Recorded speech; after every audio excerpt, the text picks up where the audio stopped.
பொதுச் செயலாளர் திரு சீதாராம் யெச்சூரி அவர்களுடைய மறைவு மிக வருத்தமான செய்தி.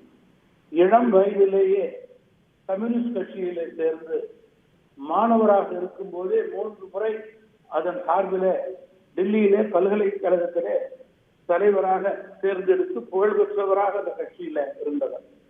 கம்யூனிஸ்ட் மார்க்சிஸ்ட் கட்சியினுடைய முன்னோடிகளோடு இணைந்து ஆர்ப்பாட்டம் போராட்டம் என்ற தொழிலாளர்களுக்காகவும் ஏழை எளிய மக்களுடைய வாழ்க்கை தரம் உயர்வதற்கும் பாடுபட்டவர்.